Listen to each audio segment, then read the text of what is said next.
Bismillahirrahmanirrahim. Assalamualaikum warahmatullahi wabarakatuh. Nama saya Izzati Nur Anis binti Ruzman dari Unit Pendidikan Islam 1 Ambilan Jun 2023. Pada hari ini saya akan melaksanakan tugasan yang kedua iaitu persembahan. Tidak dilupakan juga kepada Ustazah Sapiah binti Mak Rangga sebagai pesyarah pengantar akidah Islamiah. Baiklah, tajuk kita pada hari ini adalah menganalisis dalil-dalil nakli Al-Quran dalam menerapkan akidah serta menilai sejarah pemikiran akidah. Kalam Allah. Apabila disebut tentang kalam Allah, pasti yang difikirkan ialah Al-Quran. Ya benar. Al-Quran merupakan sumber utama pada manusia untuk menjalani kehidupan seharian mereka. Dan Al-Quran ini juga menjadi panduan kepada manusia dalam semua aspek, antaranya dari segi akhlak, ibadah dan akidah. Kerana di dalam Al-Quran ini terkandung ayat-ayat yang meliputi semua perkara. Pada video kali ini, saya akan berfokus pada akidah. Baiklah, yang pertama sekali, metodologi Al-Quran dalam menerapkan akidah dengan pembebasan akal daripada paksaan dan taklid. Tak apa itu taklid? Taklid bermaksud mengambil atau mengikut pendapat orang lain tanpa mengetahui dalil dan hujahnya. Sebagai contoh, mengikut ajaran akidah atau pegangan agama tanpa sebarang ilmu pengetahuan. Jadi, terdapat dalil-dalil yang menyuruh kita membebaskan akal daripada paksaan dan taklid ini.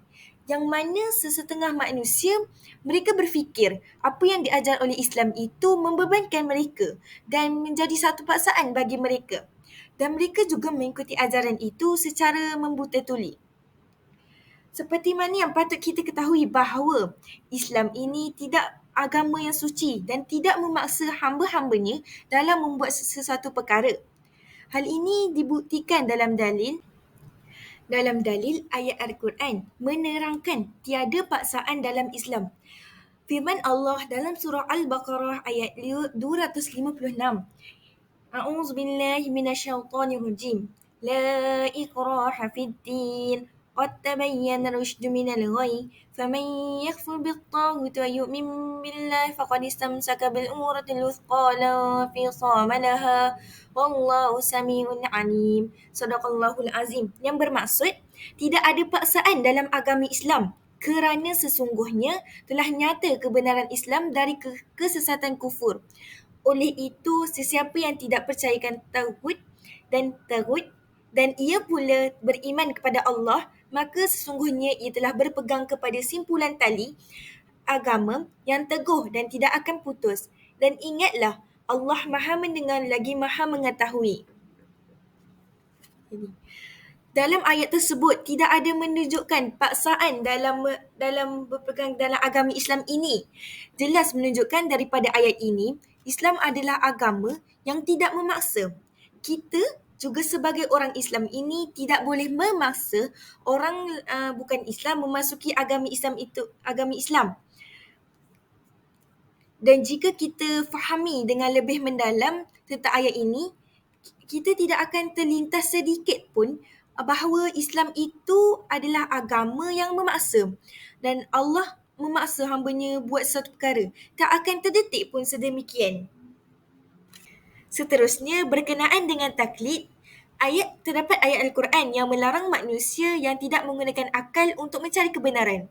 Allah Subhanahu Wa Taala melarang manusia berpegang dengan akidah tanpa ilmu. Firman Allah dalam surah Al-Isra ayat 36. A'udzu billahi minasyaitonir rajim. Wa la taqfu ma laysa laka bihi ilm.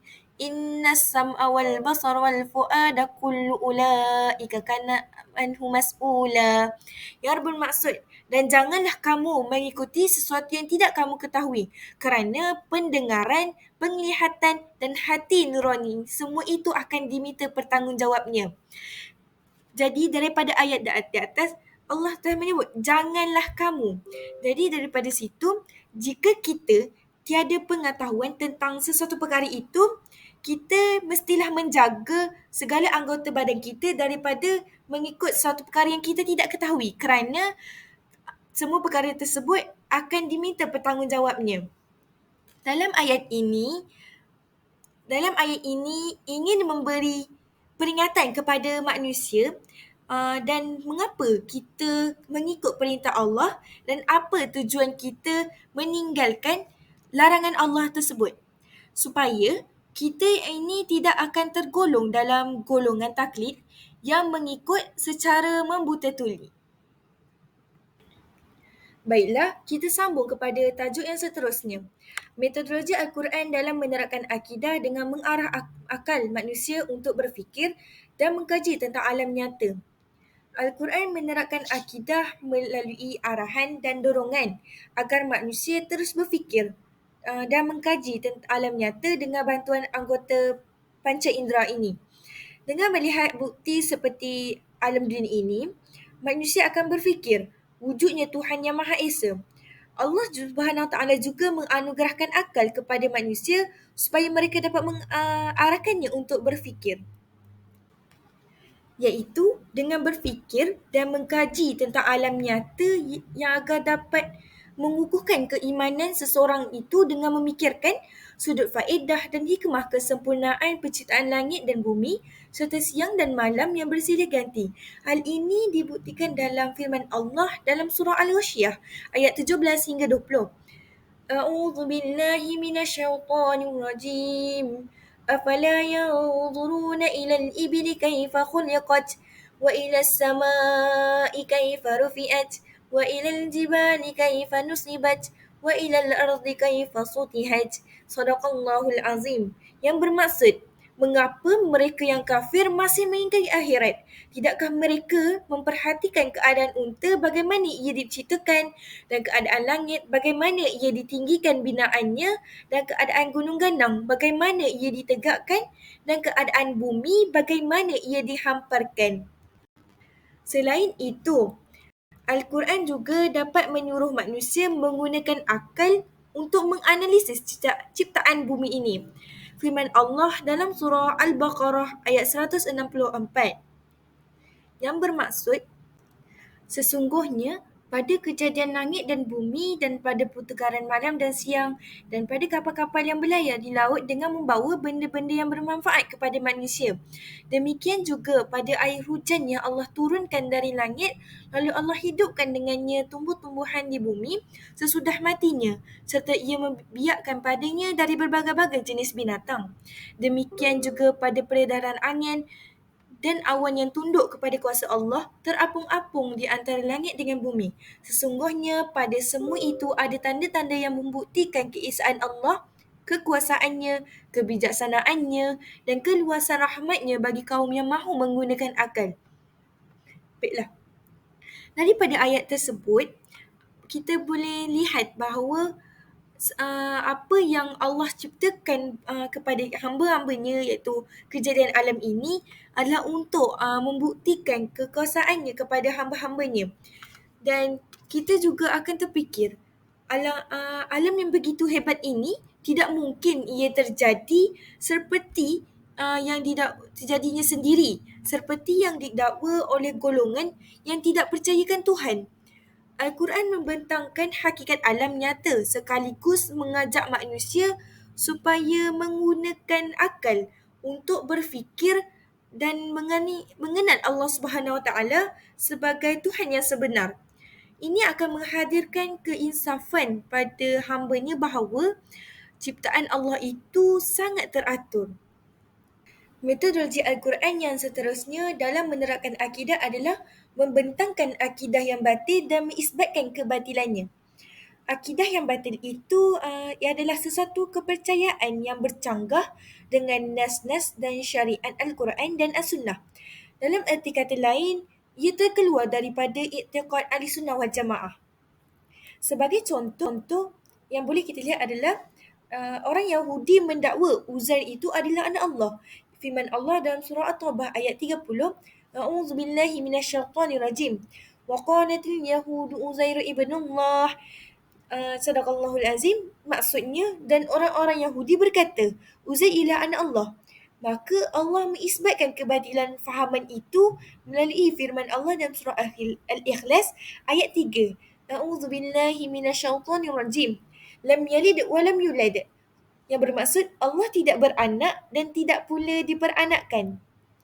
Dan baiklah, contoh perkara seterusnya adalah Yahudi menyangka bahawa mereka akan dibakar di dalam neraka pada seketika waktu sahaja. Firman Allah dalam surah Al-Baqarah ayat 80, A'udzu billahi minasyaitonir rajim. Wa qalu lan tamassana an-naru illa ayyaman ma'dudah. Yang bermaksud, dan mereka berkata, kami tidak sekali-kali akan disentuh oleh api neraka kecuali beberapa hari yang tertentu.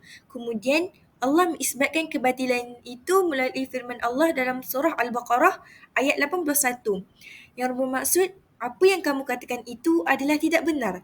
Sesungguhnya sesiapa yang berbuat kejahatan dan ia diliputi atau ditenggelamkan oleh kesalahannya itu, maka merekalah ahli neraka dan mereka kekal di dalamnya.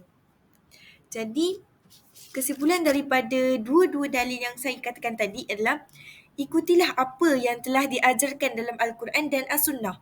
Janganlah kita sekali-kali terjerumus ke dalam kesesatan perkara yang batil ini kerana perbuatan tersebut akan mendorong kita ke arah kecelakaan. Metodologi yang terakhir adalah metodologi Al-Quran dalam menerapkan akidah dengan membentangkan akidah yang benar dan mengisbatkan kebenarannya. Al-Quran membentangkan dan menjelaskan sesuatu kepercayaan dan akidah yang benar kepada manusia untuk diikuti.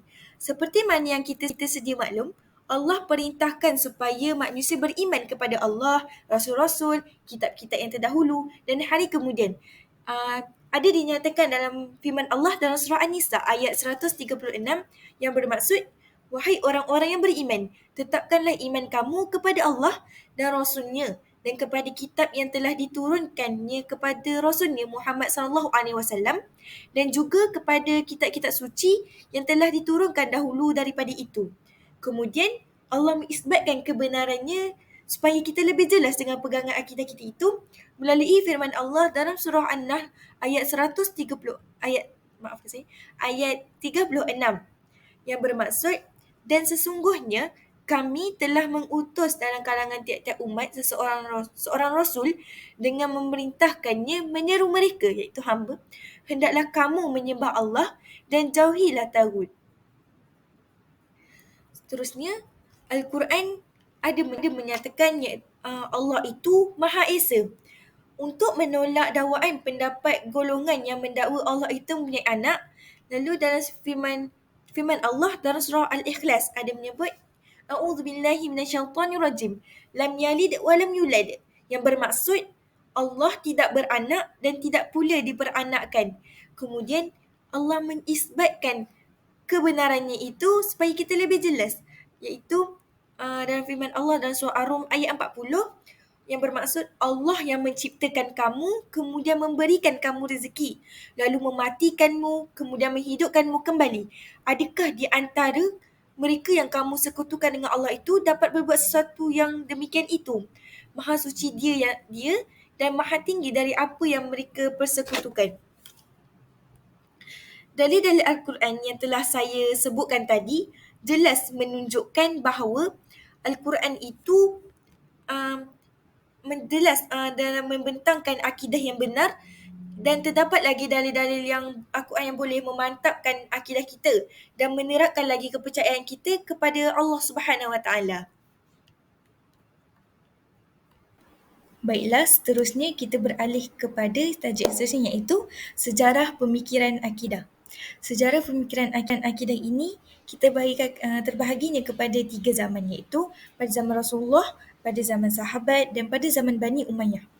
Pada zaman Rasulullah SAW ini tidak berlakunya penyelengan dalam akidah kerana pada zaman tersebut setiap ayat yang diturunkan sahabat terima dan tidak mempersoalkan kerana mereka faham. Walau bagaimanapun hanya muncul beberapa isu, iaitu isu tentang sifat Allah dan persoalan tentang qada dan qadar. Hal ini Rasulullah pun telah berjaya mengawal masalah tersebut. Tambahan pula, masyarakat pada zaman itu sangat meyakini Nabi Muhammad SAW dan memahami penurunan ayat-ayat Al-Quran. Surah Al-Ikhlas menjadi iktikad mereka. Pada zaman sahabat pula, timbul beberapa persoalan iaitu persoalan tentang furuk dan munculnya golongan riddah dan nabi palsu. Hal ini demikian kerana pada zaman tersebut ramai orang bukan Islam memeluk agama Islam, tetapi mereka masih terpengaruh dengan adat dan kepercayaan agama lama mereka itu. Dan ada juga yang mentafsir ayat mutasyabihat dan berlakunya pergaduhan politik yang menyebabkan munculnya golongan-golongan yang menyeleweng dalam akidah Islam ini. Sebenarnya pada zaman Bani Umayyah munculnya Jabariyah, Mu'tazilah, Qadariyah dan Murji'ah. Dalam golongan-golongan ini ada yang menafikan sifat Allah dan mereka dalam akidah mereka itu menggunakan akal semata-mata. Dan ada pemahaman mereka yang mengatakan bahawa tiada campur tangan Allah dalam segala perkara yang manusia lakukan. Iaitu manusia ia membuat keputusan sendiri sama ada membuat baik ataupun buruk tanpa melibatkan Allah Subhanahu Wa Taala. Antara pemikiran yang menyeleweng yang muncul pada zaman Bani Umayyah selepas berakhirnya zaman para sahabat adalah Syiah, Khawarij dan Murji'ah. Jadi, pemikiran Syiah adalah golongan Syiah ini mengatakan bahawa Al-Quran yang digunakan ini adalah Al-Quran yang telah diseleweng, diubah dan dikurangkan isi kandungannya oleh sahabat-sahabat Nabi Muhammad SAW kecuali Sayyidina Ali saja. Menurut kepercayaan Syiah, sahabat Nabi Muhammad SAW yang mengumpulkan Al-Quran yang benar hanyalah Sayyidina Ali sahaja. Lalu diisbatkan kebatilannya melalui firman Allah dalam surah Al-Hijr ayat 9 yang bunyi a'udzubillahi minasyaitonirrajim. Inna nahnu nazzalna dzikra wa inna lahu lahafizun, yang bermaksud sesungguhnya kamilah yang menurunkan Al-Quran dan kamilah yang memelihara dan menjaganya. Jelas daripada ayat tersebut menjelaskan bahawa ayat-ayat Al-Quran yang tersedia ini, yang dikumpulkan ini benar dan tidak berlakunya sebarang penyelewengan dalam isi kandungan tersebut. Seterusnya, baiklah, pada pemahaman bagi golongan Khawarij adalah puak Khawarij menghukum kufur orang yang melakukan dosa besar dan mereka itu kekal dalam neraka. Kemudian diisbatkan kebatilannya melalui firman Allah dalam surah Al-Ma'idah ayat 15 yang bermaksud, wahai ahli kitab, sesungguhnya telah datang kepada kamu Rasul kami Muhammad SAW dengan menerangkan kepada kamu banyak dari keterangan-keterangan dan hukum-hukum yang telah kamu sembunyikan dari kitab suci, dan ia memaafkan kamu dengan tidak menendahkan banyak perkara yang kamu sembunyikan. Sesungguhnya telah datang kepada kamu cahaya kebenaran Nabi Muhammad daripada Allah dan sebuah kitab Al-Quran yang jelas nyata keterangannya. Oleh itu, dapat saya simpulkan daripada dalil-dalil yang saya jelaskan tadi adalah bahawa Al-Quran ini merupakan panduan utama dalam pembentukan akidah seseorang Muslim. Dengan memahami dan mengamalkan ajaran-ajaran suci ini, iaitu Islam, kita dapat mencapai kesempurnaan dalam mengembangkan akhlak yang mulia dan memantapkan akidah yang kukuh dalam kehidupan kita. Kehidupan yang tidak berlandaskan ajaran Al-Quran akan menyebabkan seseorang itu hilang panduan dan terpesong daripada ajaran Islam. Justeru, penting untuk diingatkan bahawa setiap Muslim itu memiliki tanggungjawab dalam mempelajari dan memahami ajaran Islam dengan sebaik mungkin.